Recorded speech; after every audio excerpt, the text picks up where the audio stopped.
Hola, ¿qué tal amigas, amigos televidentes en Extra Plus? Un gusto saludarles, darles la bienvenida a esta edición Sumando Vigores en esta semana en que estamos con estas ediciones especiales para hablar acerca de lo que se llaman los días patrios, que la verdad es que es un conjunto de fechas que tienen que ver mucho con lo que tenemos hoy, con lo que vivimos hoy en este país. Y que dicen mucho de lo que somos los nicaragüenses y de los comportamientos que tenemos los nicaragüenses, y a lo mejor este tipo de programa sirve para que revisemos un tanto lo que estamos haciendo, lo que estamos pensando, la forma en que nos estamos comportando, justamente para no repetir historia. Y este 15 de septiembre recordamos 166 años de la victoria de San Jacinto, de la batalla de San Jacinto. La victoria de San Jacinto, más que la batalla, porque implica un cambio radical en la guerra nacional a favor de los nicaragüenses y los centroamericanos en contra de las pretensiones de William Walker y los hombres que lo acompañaban para esta región, porque la verdad es que él tenía, y eso a mí me asombra mucho, un pensamiento sobre la región más que sobre Nicaragua. Para hablar un poco sobre esto, está con nosotros el doctor Clemente Guido, historiador, miembro de la Academia de Geografía e Historia de Nicaragua. Muchas gracias por estar con nosotros, doctor. Muchas gracias, Néstor, por la invitación. Siempre a la orden. Es interesante que, a ver, Morazán hablaba de la integración centroamericana, de Nicaragua, Centroamérica, una región de naciones unidas, porque reconocía a las naciones, pero decía que debíamos de ser región. Y tras ese pensamiento de Morazán, que no fue entendido correctamente en aquel tiempo, pues se ha venido trabajando el tema de la integración centroamericana y demás, y han habido otros que han sumado al pensamiento de Morazán. Pero la verdad es que William Walker tenía un pensamiento por esa línea, pensando en esto como una región, lo único que para sus intereses, pues, para sus intereses. Ha hecho, el doctor Guido ha hecho una recopilación y un extracto del pensamiento de William Walker. Esto está disponible, ¿verdad?, para el público en general. Pues la verdad lo estamos dando solamente en las conferencias donde estoy dando. Pero se puede descargar de sitios web, Ya a esta fecha estamos bastante limitados, pero lo podemos poner hoy en nuestro Facebook para que la gente lo descargue. Sí, se puede. Por digital. Sí. Digital. Sí. En digital sí, está la orden totalmente. Ok, entonces lo vamos a poner. Impreso, que te digo. Lo vamos a poner nosotros en nuestro Facebook para que el que quiera descargar, descargue. Ponerlo. Porque la verdad es que es interesante conocer. Poder subir no solo ese, te puede enviar también el de José Dolores Estrada. Ok. O sea, varios del mismo motivo, pues de San Jacinto, los Indios Flecheros, José Dolores Estrada, William Walker. Ok, para que el que quiera conocer más, pues... La independencia también. La independencia, sí. Para que el que quiera conocer más, además de lo que vamos a conversar en esta edición... Te lo doy, entonces. Excelente, para que el público pueda disfrutar también de esta lectura y de este conocimiento. William Walker, periodista, secesionista del sur de los Estados Unidos. ¿Cómo viene a Nicaragua? ¿Por qué William Walker? Porque pudo haber sido John quién sabe qué cosa, pues. Bueno, William Walker en primer lugar era sureño, del sur de los Estados Unidos. Para comprender a Walker y sus intenciones para Nicaragua hay que comprender los Estados Unidos de ese momento, que no son los Estados Unidos de ahora. No se había dado, para aclaración del público, la conquista del oeste, por ejemplo. O sea, se limitaban al este y un poco al centro y algunas compras que habían hecho. Todo lo que es el avance del norte hacia el este y hacia incluso las regiones centrales de Estados Unidos fue posterior a la guerra civil de Estados Unidos, que es posterior a William Walker en Nicaragua. Entonces hay que ubicar a Walker en un contexto de una pugna entre el norte, las colonias no colonias, sino los estados del norte y los estados del sur de Estados Unidos, que estaban tratando de configurar la nacionalidad norteamericana que nosotros conocemos. En esa lucha interna entre ellos, teníamos que los del norte propugnaban por un modelo económico basado en la libertad de la mano de obra. O sea, eran más industrializados, necesitaban más obreros, asalariados. En cambio, los del sur, su producción básica era agrícola. Y obviamente ellos tenían la mano de obra esclava como su modo básico de operación productiva. De tal manera que había una contradicción de fondo, pues no era una simple contradicción, sino económica, que generaba una ideología donde los del norte y los del sur pugnaban entre ellos por crear, al final de cuentas, una decisión final. En esa contradicción surgen hombres como William Walker, que son sureños, patriotas sureños, que se van, digamos, a México a tratar de conquistar regiones mexicanas para crearlas como Estado y hacerlas parte de la Unión del Sur. O en el caso de William Walker, el caso de Walker estuvo antes en Sonora, México, tratando de independizarla para convertirla en sureña, o la decisión que toma después, la gran oportunidad que le dan los nicaragüenses a William Walker de venir a Nicaragua, entrar por la puerta grande de Nicaragua, es decir, por el puerto sin que nadie le vuele bala, más bien recibido con aplausos y vítores en León, ¿verdad? Y pues lo siento mucho, pero es la historia, así fue en León. Y no solo eso, sino recibirlo con la credencial que lo acreditaba como naturalizado nicaragüense, él y su hombre. Francisco Castellón hace eso. Ese documento se ha extraviado, pero tenemos certeza de que eso sucedió porque la ley norteamericana impedía, prohibía y castigaba si un norteamericano se venía a ser parte de una guerra civil en cualquier parte fuera de los Estados Unidos. La ley vigente en ese momento. Entonces, Walker viene a Nicaragua con un propósito bien claro, bien definido. 5 estados nuevos, esclavistas para el sur de los Estados Unidos. ¿Por qué estados nuevos esclavistas? Porque cada uno de esos estados hubiera significado un voto en el Congreso norteamericano de ese momento. Y eso hubiera desbalanceado el equilibrio que existía entre los sureños y los norteños a nivel legislativo. Eran preludios de la guerra civil de Estados Unidos. Ok, los 13 estados originales, porque es decir, Estados Unidos se conforma con 13 estados originales, incluye los estados del sur. Así es, correcto. Que es de Mississippi, Alabama, Atlanta. Así es. No sé si las Carolinas estaban metidas en... Las dos Carolinas. Entonces, estos estados sureños eran básicamente esclavistas y los del norte eran industrializados, tenían más industria, necesitaban mano de obra libre. Ese es el fondo del asunto. Entonces, Walker viene buscando 5 estados nuevos para el sur de los Estados Unidos, para el Congreso, un voto cada uno. Entonces, su consigna era 5 o ninguna. O sea, no le interesaba solo Nicaragua. Nicaragua fue la oportunidad, la puerta de entrada. Si lo hubiera invitado a Guatemala en una guerra civil hubiera ido, Honduras, El Salvador, a cualquier lugar hubiera ido con tal de entrar a Centroamérica. Él entra porque le abrimos la puerta en Nicaragua.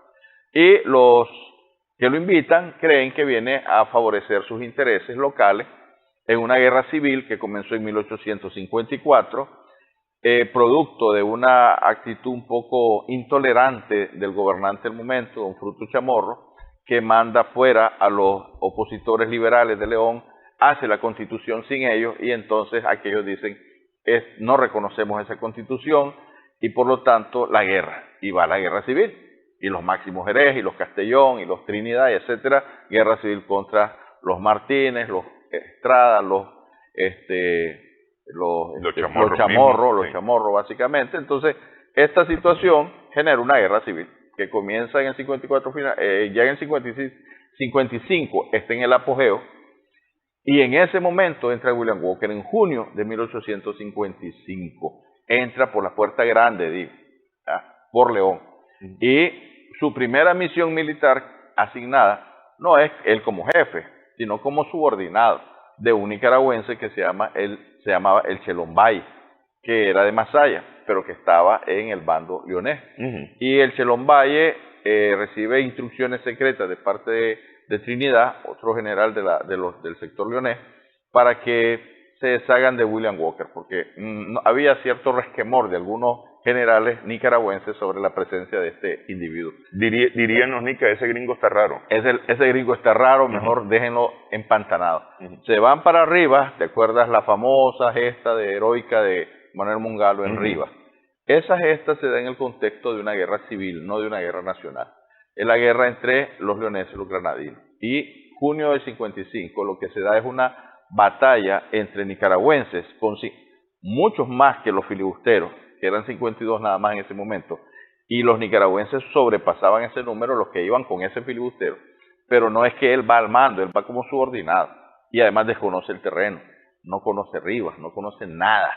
Entonces, cuando los ribenses del sector legitimista empiezan a darle duro a los democráticos del sector leonés, ¿verdad?, se dan a la fuga.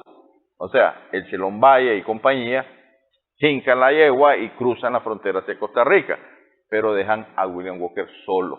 Es por eso que aparece en escena un William Walker en una hacienda de Rivas, como que el filibustero estuviera ahí, él invadiendo Rivas. No es cierto, no es cierto. Él era parte de una fracción de la gran fuerza liberal que llegó, democrática que llegó a Rivas, a tomarse Rivas, y fracasaron, pero lo dejan empantanado. Entonces la batalla por sacar a Walker de la hacienda, eliminarlo, donde Manuel Mongalo y otros héroes nicaragüenses combaten a Walker, es cierta y es heroica.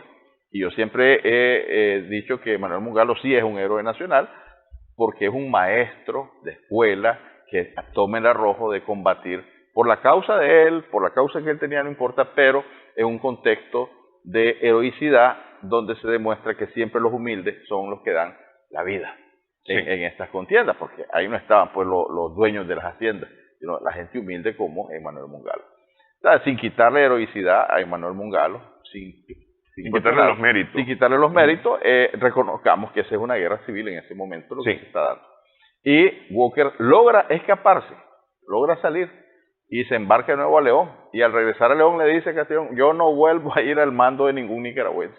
Se dio cuenta que se lo querían empalomar.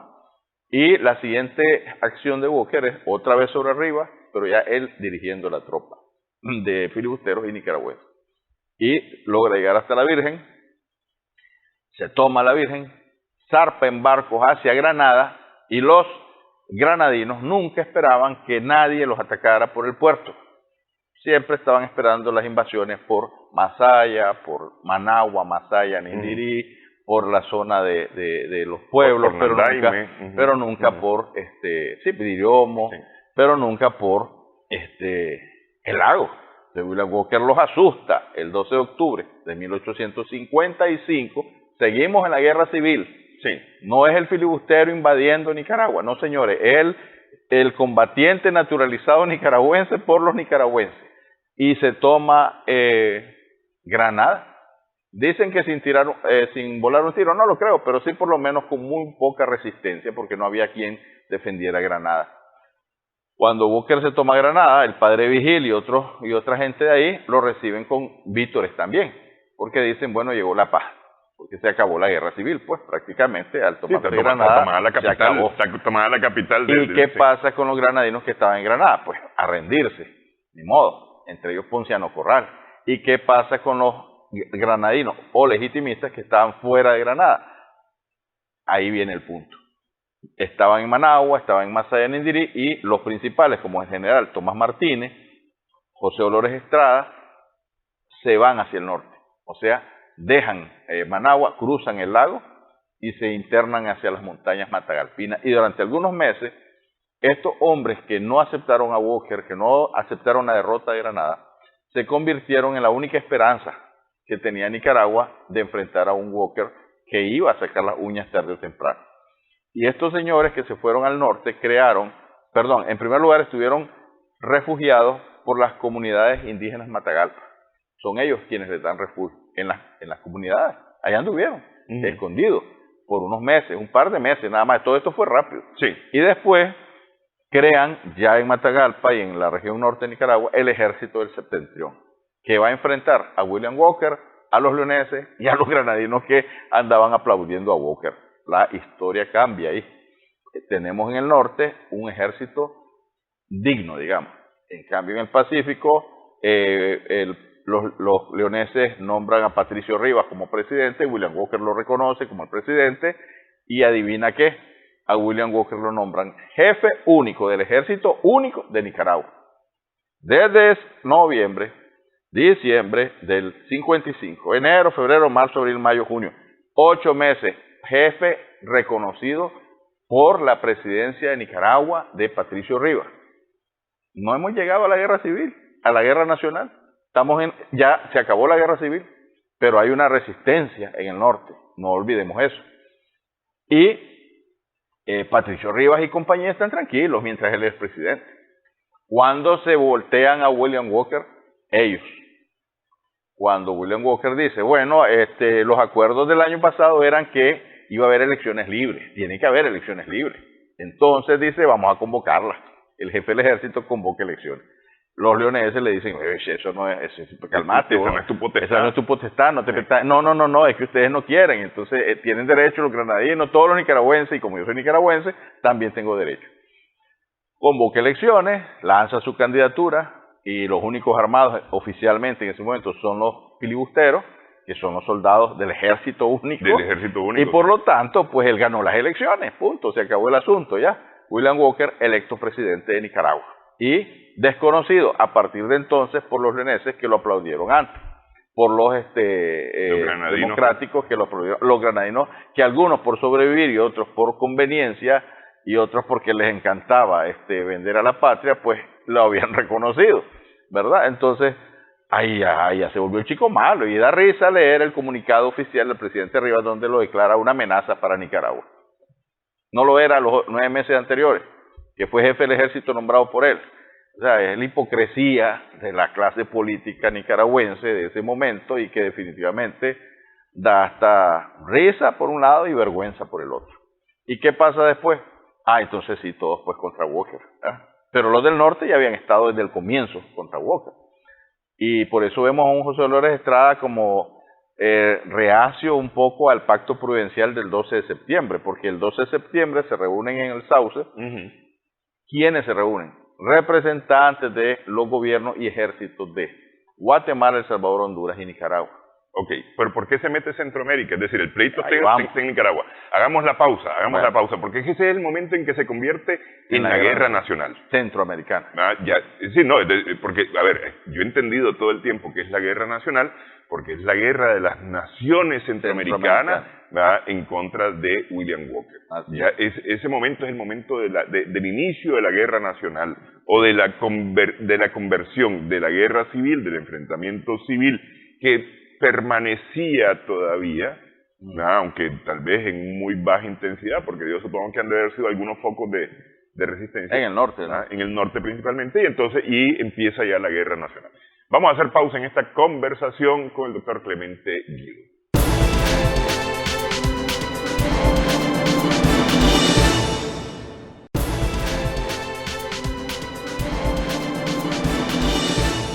Continuamos sumando vigores en Extra Plus. Estamos conversando con el doctor Clemente Guido acerca de, o recordando que este 15 de septiembre son 166 años de la batalla de San Jacinto, y uno de los protagonistas, normalmente hablamos de la heroicidad de combatientes de San Jacinto, hablamos del general de división José Dolores Estrada, hablamos y recordamos por supuesto a Andrés Castro, a los indios flecheros más recientemente, a los indios flecheros de Matagalpa más recientemente se les ha dado y reconocido su participación en San Jacinto, y hablamos de otros, pero a William Walker lo quedamos viendo siempre mal, pues, porque es el malo de la película, es el malo de la película, el derrotado y demás.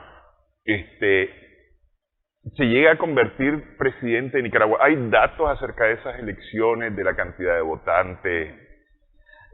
Esas elecciones fueron planificadas por él y ejecutadas por él, prácticamente organizadas y por él. Sí. Los que votaron fueron sus soldados, que ya para entonces, ya según los estudios que hizo el doctor Bolaño, que ya en paz descanse, ya llegó un momento en que esos filibusteros eran un tanto más o menos 4.000 en Nicaragua, o sea, ya era significativo. Y el otro dato es que mientras llegaban a Nicaragua, los norteamericanos, atraídos por esta situación de Walker acá en Nicaragua, antes de la elección presidencial donde Walker se hace presidente, que es en junio del 56, de 1856, correcto, se les daba tierra, se les daba propiedades. Es decir, habían concesiones gubernamentales para los norteamericanos que decían, quiero venir a Nicaragua, radicarme en Nicaragua, y les daban tierra. Entonces, y estos eran sureños también. Sureños, todo es sureño. Entonces habían muchos propietarios nicaragüenses ya en Masaya, Granada, Rivas, de origen norteamericano, que incluso hay estudios posteriores de otro tipo de ramas de la ciencia que han demostrado que muchas de las familias actualmente, digamos, con dinero en Nicaragua, digamos, los tradicionales, las familias tradicionales con dinero en Nicaragua, muchos de ellos proceden de filibusteros. Ese fue un estudio que se hizo. Yo no me meto mucho en eso porque no domino el tema, pero es interesante. O sea, muchos de ellos después se quedaron en Nicaragua. Sí, y no fueron despojados, sino que continuaron la vida. Pero recuerda, precisamente a la verdad del 14 de septiembre, recuerda que muchos de los que iban a la batalla de San Jacinto, parte de los norteamericanos, eran propietarios de Granada y de Masaya. Byron Cole ni siquiera era precisamente uno de los grandes líderes militares. Habían otros líderes militares. Byron Cole andaba incluso de paso resolviendo asuntos de negocio y se puso al frente de la tropa, creyendo que iban a un picnic. Pero ya hablaremos de ese tema. El punto es ahorita sobre la razón de por qué Centroamérica, ¿verdad?, se mete en esta guerra. Entonces, cuando Walker gana con sus votos, con su gente, con sus soldados, con sus propietarios que tiene acá, con los nicaragüenses que lo respaldan y han recibido beneficios de él como jefe del ejército. Y cuando ya Patricio Rivas llama a las armas contra Walker, ya es tarde, porque efectivamente ya no tiene ni crédito, pues. Es decir, ya cómo va a decir que ahora es un traidor aquel que él mismo nombró jefe del ejército por 8 meses, 9 meses, si hacemos la cuenta. Entonces, los centroamericanos no han dejado de estar observando a Walker. Los primeros en declarar a Walker enemigo de la paz centroamericana fueron los ticos, y son los primeros en invadir Nicaragua por el sur, para sacar a William Walker de Nicaragua y a su filibustero, siendo Nicaragua un estado libre, soberano, independiente, que además tenía un presidente, que era Patricio Rivas, y que además había nombrado jefe del ejército a Walker. Por eso vemos a William Walker combatiendo a los ticos en el sur de Nicaragua, en Rivas, entre enero y febrero del 1856. Desde diciembre ya comienzan las operaciones ticas y en enero se dan las batallas incluso en la frontera sur, las batallas de Rivas, ¿verdad?, donde ya aparecen otros héroes, ¿verdad?, y los ticos son derrotados por William Walker en Rivas. A inicios del 56 son derrotados. ¿Por qué? Porque les llegó el cólera. Y los ticos, la enfermedad del cólera, y los ticos tienen que irse de Nicaragua, derrotados por William Walker, pero además enfermos, y se llevan el cólera a Costa Rica. Y todo ese año los ticos están ausentes de esta historia, todo ese año. Ellos regresan a finales del 56 y en el 57 entran en beligerancia. Pero después de muchos meses de estar padeciendo mucho las consecuencias del cólera en Costa Rica, se habla de 10.000 muertos en Costa Rica por el cólera. O sea, una situación fatal para los ticos. Entonces quedaron desmovilizados prácticamente. Sí, una tendalada de gente en aquella época. Y los filibusteros obtuvieron la victoria, pero no como filibusteros. Estoy hablando de principios del 56, sino como el ejército de Nicaragua que derrotó al ejército de Costa Rica que había invadido Nicaragua. O sea, así de simple, pues. Sí, esta es la incursión de Juan Santamaría, ¿no? De Juan Santamaría, donde aparece, ya. Entonces, que es diferente a la de Manuel Mongalo, que a veces se confunden, creen que es la misma, no es la misma. Sí, hay diferencia ahí de un año por lo menos. De meses. Entonces, una vez derrotados los ticos, ellos quedan mal, los ticos, y los centroamericanos siguen observando, ven el desarrollo de los acontecimientos, ven que Walker se hace presidente, ven que Patricio Rivas lanza la declaratoria de traidor a William Walker, y entonces vienen a Nicaragua. Entran por el norte de Nicaragua, llegan al Sauce, entiendo que fue en el Sauce donde se reúnen todos los mandos militares de Centroamérica, de Guatemala, Honduras, El Salvador, con con los nicaragüenses, y hacen el pacto providencial, que se le llama, que no es más que un acuerdo de todos los ejércitos ahí reunidos, para sacar a William Walker de Nicaragua, del poder en Nicaragua, y a su gente, a sus filibusteros. Este pacto provincial es prácticamente una amenaza a Nicaragua, en el sentido de que o lo sacás vos o lo sacamos nosotros. Y si vos no participás, te quedás en Nicaragua. Es decir, prácticamente fue una advertencia a Nicaragua. Vos lo trajiste. Este MAE está hablando de esclavitud, que es lo que vamos a hablar ahorita, y está hablando de Centroamérica, sin con ninguna. Así que la amenaza es para todos. Vos, Nicaragua, lo trajiste, tenés que estar al frente. Y nosotros te vamos a apoyar. Pero si no lo haces vos, lo hacemos nosotros. Y si lo hacemos nosotros, se acabó Nicaragua. En pocas palabras, eso es, pues, es lo que no está escrito en los acuerdos, pero es lo que realmente sucede en este tipo de situaciones. Eso fue el 12 de septiembre del 56. La batalla de San Jacinto es el 14 de septiembre, 2 días después. No hay una consecutividad histórica entre una cosa y otra. Eso no es cierto. El coronel José Olores Estrada, que estaba en San Jacinto en ese momento, respondía a los intereses legitimistas del patriótico, del ejército de septentrión, del norte de Nicaragua, que nunca habían aceptado a William Walker. Nunca. ¿Ya? Nunca. Entonces, cuando se da el pacto de la Providencial de León el 12, no es cierto que en 2 días hayan llegado a San Jacinto a informarle al coronel Estrada, en un día, el 12 al 13, no es cierto, fueron a Matagalpa a informar, y los jefes del coronel Estrada estaban en Matagalpa, no en San Jacinto. San Jacinto, recuerda que está en el valle de Tipitapa, no está en las montañas de Matagalpa, y los que conocemos la distancia entre un lugar y otro sabemos que es bien larga, y menos a caballo. O a carreta, menos, a caballo, ponerle. Sí, pues, porque no hay carretera panamericana. No había internet, ni había WhatsApp, ni había nada de eso. El Facebook era muy lento. El Facebook no existía. Entonces, esto es la realidad de que cuando el coronel Estrada combate en San Jacinto, lo hace como una fracción de una resistencia patriótica que hay contra Walker. Ellos están frontalmente contra Walker, desde antes. Entonces, a veces enlazamos el pacto provincial con la batalla.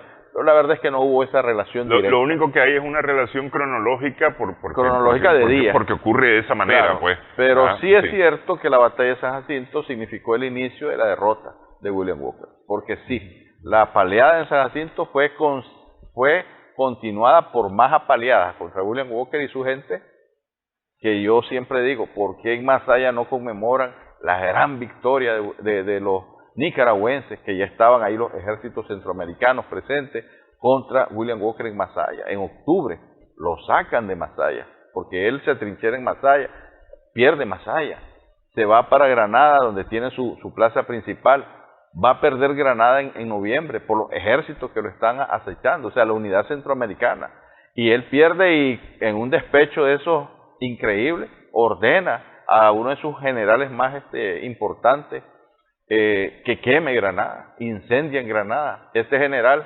Henningsen, queda atrapado en la iglesia de Guadalupe con unos 100 hombres y las tropas hondureñas le cortan la salida por el lago, las tropas guatemaltecas por el lado de la catedral de Granada y las tropas nicas del convento de San Francisco, 3 tropas atacándolo, pero la superioridad militar en armas y en estrategia militar logran que sobrevivan.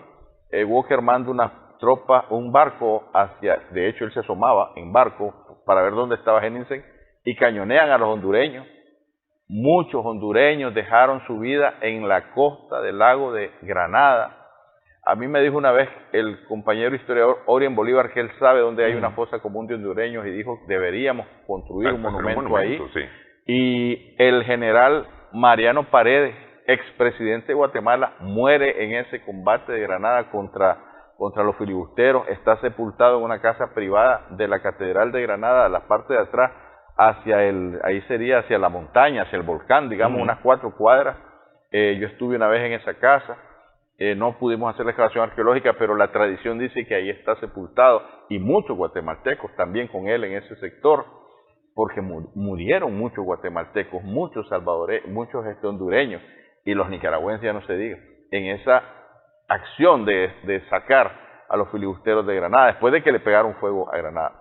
Lamentablemente salieron vivos, digo lamentablemente porque la justicia hubiera requerido una justicia para ese acto, pero se fueron, los logran sacar, y eso ya es diciembre del 56, todo después de San Jacinto. Se van para Rivas, y en Rivas al año siguiente, en abril, se da una batalla entre nicaragüenses y filibusteros, donde los nicas o cometieron algunos errores estratégicos y son derrotados. Es la última victoria de los filibusteros. Pero entonces ya entraron en escena otra vez los ticos desde diciembre a enero desde Costa Rica, ¿verdad? Hay batallas navales en el río San Juan, hay batallas navales entre barcos filibusteros y barcos ticos. Ya incursionan los ticos por tierra y cuando Walker ya se siente atrapado, ya sin hombres, ya con unos cuantos hombres heridos, maltrechos, la mayoría de ellos muertos, de sus combatientes, le llega la salvación de parte de los ticos.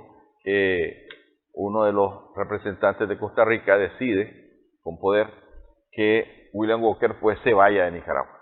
Ya estaba listo y servido, como decimos en buen nicaragüense. Estamos hablando del 57 ya, mayo del 57, el 1 de mayo, William Walker prácticamente ya está derrotado y los ticos le dan la oportunidad de montarse en un barco de bandera norteamericana que esté en el San Juan del Sur para que se vaya a Nicaragua con la promesa de no volver más, la cual no cumplió, porque intentó volver 2 veces. Pero los nicas no estuvieron de acuerdo, pero ya en ese momento estaban muy debilitados por la batalla de abril del 57.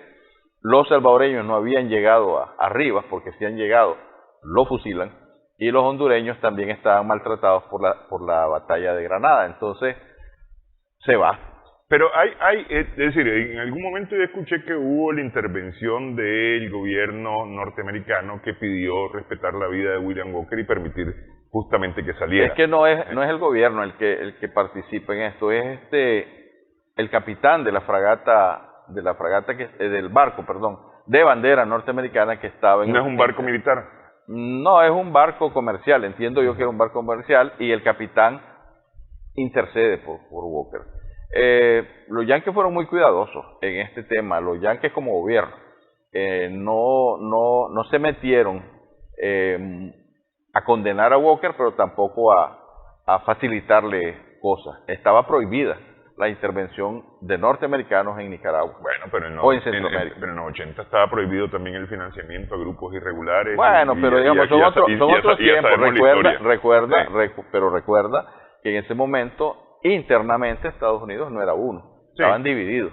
Y este hombre era un sureño que andaba dando lata por estos lados y los norteños no lo veían con buen gusto. Sí, porque la idea, y a eso nos referimos después de la pausa, la idea es que Walker lo que está fortaleciendo es las ideas del sur. El esclavismo.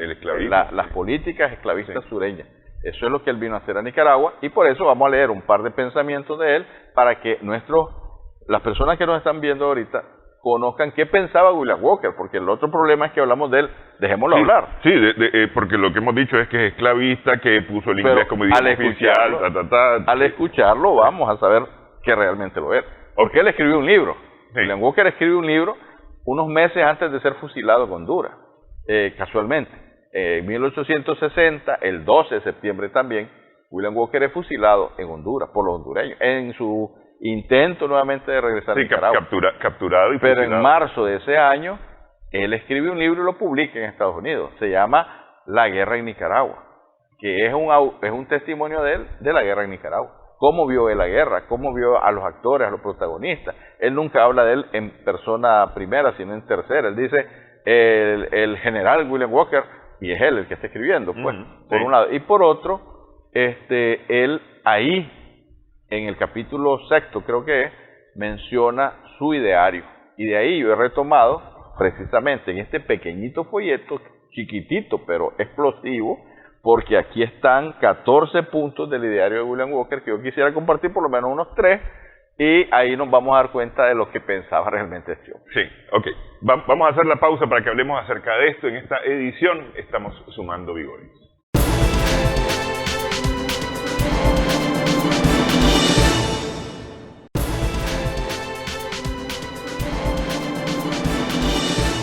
Continuamos sumando vigores en Extra Plus.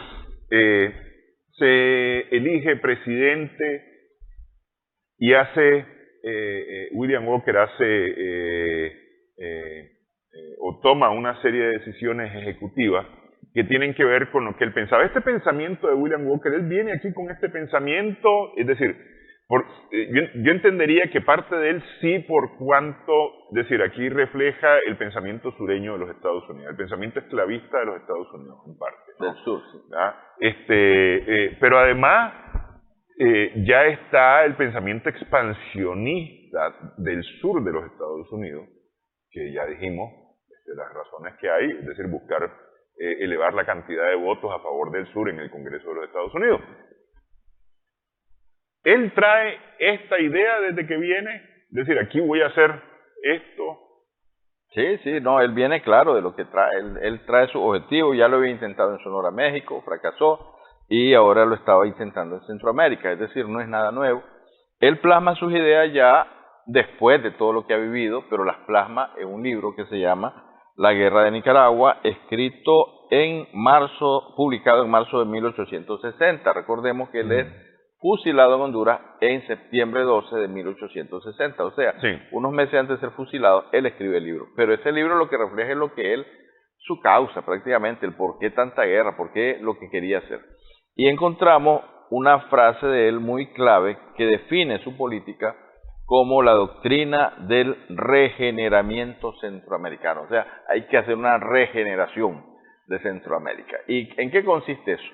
Aquí está en el pensamiento que hemos publicado en este pequeñito folleto, que, por ejemplo, uno de los puntos, dice que del restablecimiento de la esclavitud africana depende la estabilidad de la raza blanca en Nicaragua y resto de Centroamérica. O sea, primer decreto de Walker fue, se restablece la esclavitud. Y en eso es interesante que Centroamérica hizo la abolición de la esclavitud desde el primer momento de la independencia, la ratifica en la Federación Centroamericana, no esclavitud en ningún país de Centroamérica, abolición total de la esclavitud en 1823, y en Estados Unidos la abolición de la esclavitud se logra después de durante una guerra civil terrible hasta 1863, enero 1.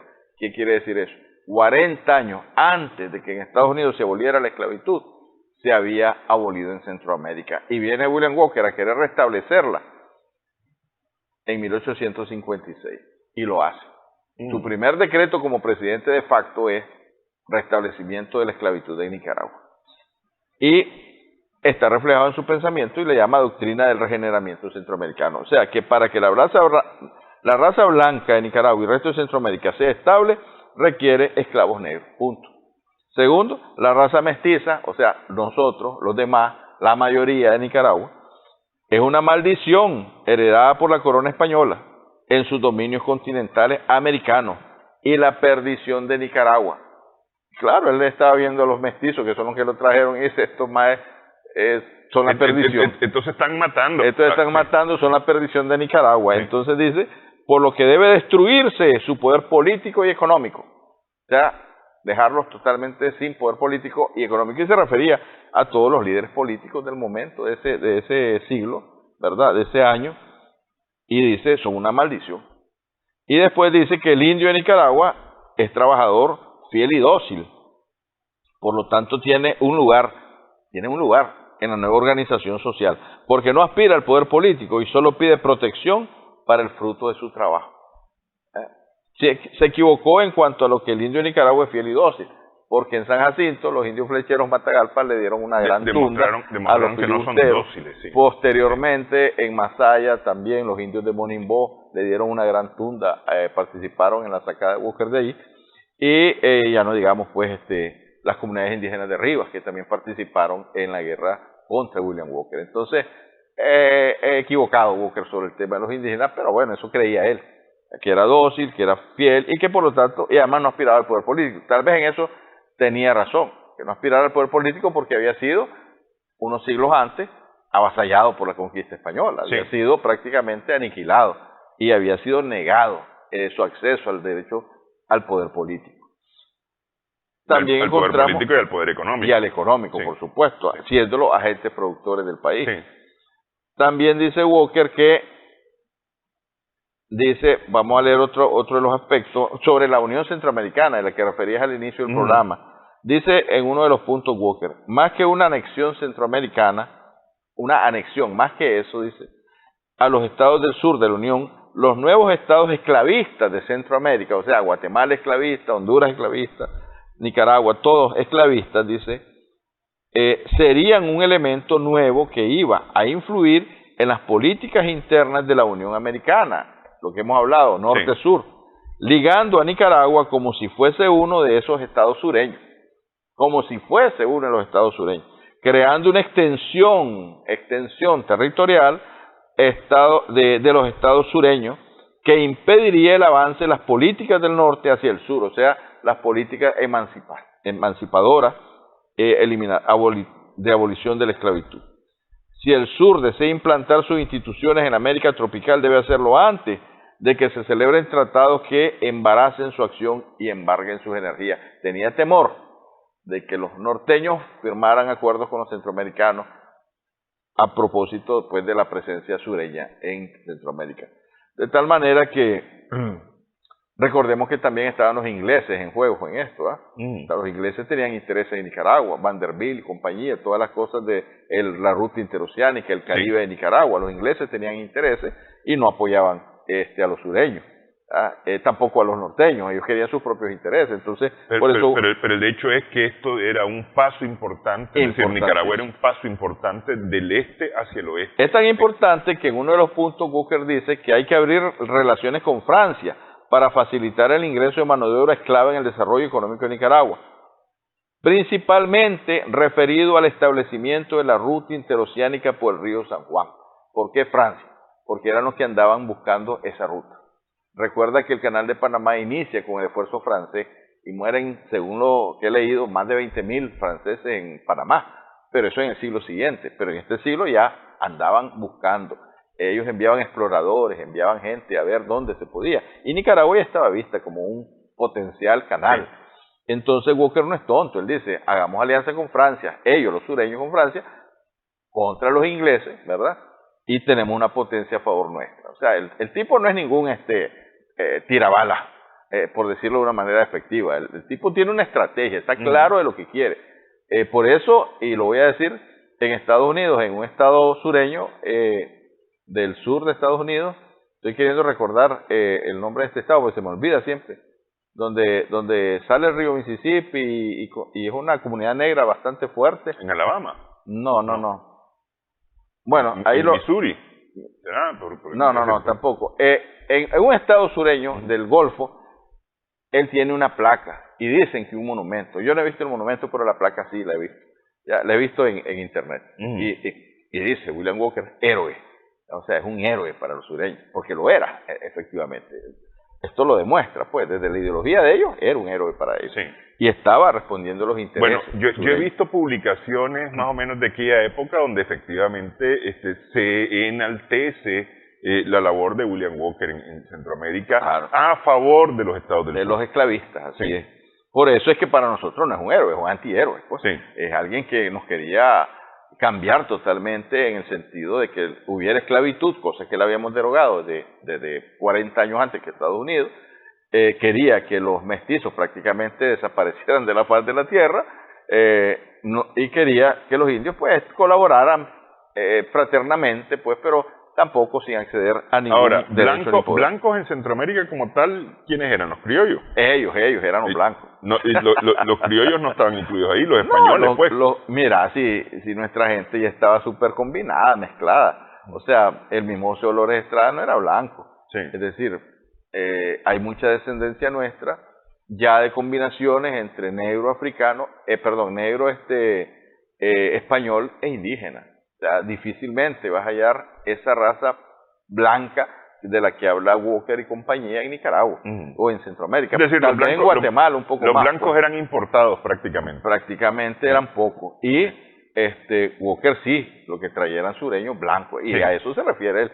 No es que dice acá, en otro de los puntos dice que oigan esto, qué terrible. La raza negra fue creada por Dios como parte de la sabiduría y excelencia de la economía divina para contribuir con el hombre blanco en la formación de una nueva sociedad en el mundo nuevo.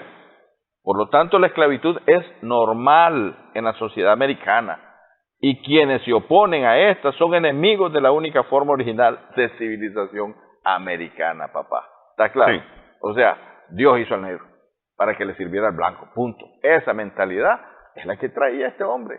Contra esa combatieron los verdaderos patriotas de 1856, no los que se arrecharon con él después de que se hizo presidente, sino los que de antes lo estaban combatiendo. Contra esas ideas combatieron los centroamericanos. Y eso es lo importante de la guerra nacional. Es decir, no tendría ningún mérito si nosotros celebráramos, conmemoráramos una batalla de San Jacinto, una guerra nacional con todos sus hechos, solo porque era yanqui.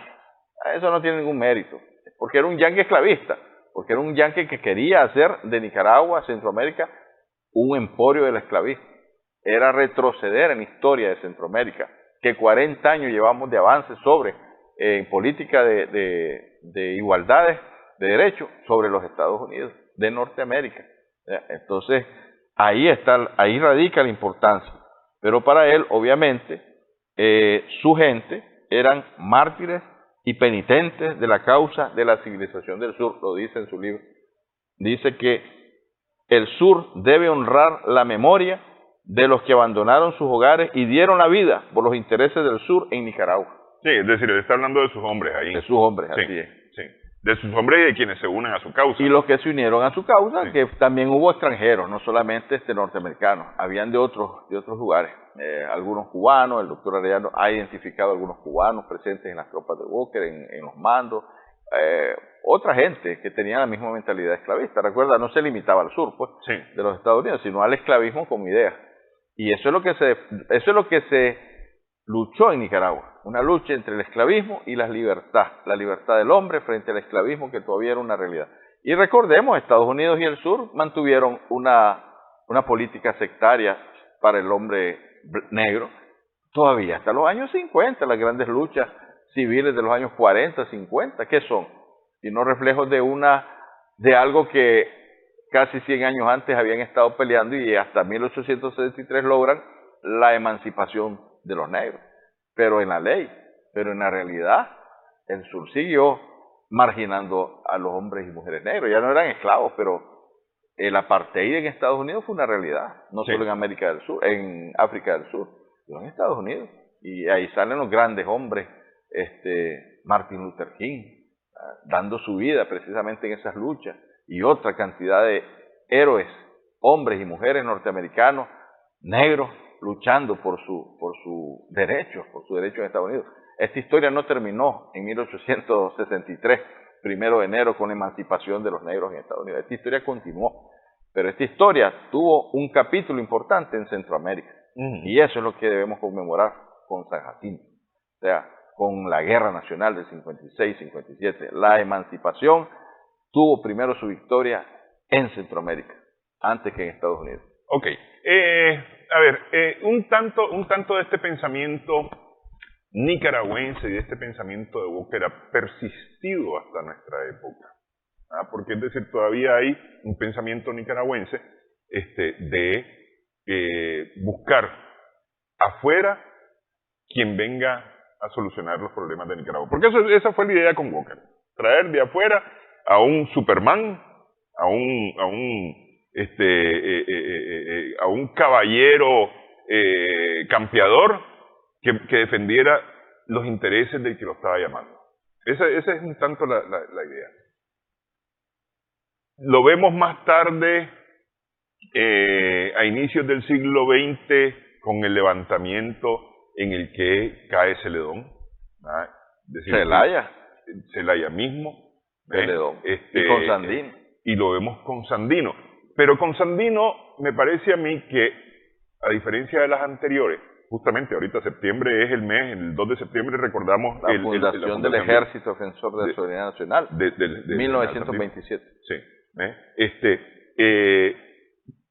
Sandino, a diferencia de los otros, le da un contenido ideológico a esto. Claro. Que esa es digamos, la gran razón de la lucha sandinista, porque pudo haber sido lucha celayista, pudo haber sido lucha celedonista. Bueno, es que Celaya no opuso resistencia, se fue y dejó a su gente acá. Celedón es un caso especialísimo dentro de todo ese contexto, un abogado que tenía ideas muy avanzadas y su gloria fue un día, el día que nació a la gloria, el día que nació también de natalicio, ¿verdad? Un día de gloria, pero un día de gloria que repercutió en el ejército defensor, porque los comunicados de Miguel Ángel Ortiz, por ejemplo, al final siempre decía a tantos años de la resistencia antiimperialista y se refería a Benjamín Celedón. Sí, repercutió. Y Sandino sí, ya crea todo un pensamiento, toda una ideología antiintervencionista, anti-vendepatria. O sea, porque él ve que se repiten estos patrones. O sea, en 56, llámense como se llamen en un momento de la historia en el 56, después con Zelaya en el 9, igual, después con el mismo Sandino, y él lo señala, y dice, ahora es Adolfo Díaz, pero antes fue Chamorro, pero antes fue la gente que trajo a Walker. Y Rubén Darío, ese hombre que tanto queremos en Nicaragua, tiene un escrito lapidario, le digo yo, donde dice, ya en 1912, o sea, después de la intervención norteamericana, dice, ¿para qué tenemos estatuas en Centroamérica a Máximo Jerez, a los próceres de centroamericanos? Dice, agarrémoslas todas, dice, que se fundan y construyamos una a William Walker, dice, y la ponemos en Panamá. Cuando uno lee eso, dice, ¿y qué le pasó a Darío? Lo que está haciendo es una crítica demoledora, de que al final de cuentas, dice William Walker, derrotado en San Jacinto, derrotado en Nicaragua, en Centroamérica, hay que hacerle un monumento en Panamá, porque al final terminaron haciendo lo que querían hacer. O sea, se tomaron Panamá y ahí construyamos un monumento a Walker. Dice Rubén Darío en sus escritos, ¿verdad? Magistral, criticando a las clases políticas centroamericanas que estaban permitiendo la separación de esa parte de Colombia de ese momento para crear un estado que era Panamá y el Canal de Panamá. Sí. Así que Darío también tiene parte en este asunto. Tiene parte en este asunto. Pero bueno, pues es decir, el interés es poder decir y reflejar que estos pensamientos nicaragüenses han traído a gente como William Walker, han provocado la guerra civil en Nicaragua, no en una, sino en varias ocasiones. Y a mí me parece que esa es parte del atraso que tenemos en el desarrollo, lo que no nos permite volar, pues como deberíamos de estar volando, porque tenemos la inteligencia, tenemos el trabajo, tenemos este territorio que... Mientras haya nicaragüenses que salen en carrera a las capitales de las potencias extranjeras a solicitar la intervención en Nicaragua, porque son unos incapaces de resolver por su propia cuenta, con inteligencia precisamente, los problemas internos de Nicaragua, seguirán habiendo situaciones como las que hemos visto en la historia y seguirán surgiendo hombres como Sandino y como Celedón y como el mismo José Dolores Estrada en su contexto, porque siempre va a haber nicaragüenses que no estemos de acuerdo con la intervención extranjera en Nicaragua de ningún tipo, pues, sino que los nicaragüenses tenemos la obligación histórica de dialogar entre nosotros, conversar, solucionar nuestros problemas y llegar a los acuerdos que beneficien al país, al Estado, a Nicaragua misma, ¿verdad? Porque tenemos un país bello, nos lo envidian un montón de gente, tanta es la envidia que la quieren poseer. Ya no digamos. Y se prestan con y mucha se prestan facilidad muy amablemente, ¿verdad? Para ser los buenos componedores. Los buenos componedores, pero al final lo que quieren es quedarse con nuestro país. Así que las fiestas patrias son un momento de reflexión, de meditación y sobre todo, pues, de llamar al nacionalismo, ¿verdad? A la unidad nacional y a dejar atrás esas aspiraciones de intervencionismo en nuestro país. Ahí no hay por dónde se desarrolla en Nicaragua con una política de intervención extranjera. Sí, Nicaragua primero, los nicaragüenses primero, todos contamos, todos valemos y todos podemos. Sí.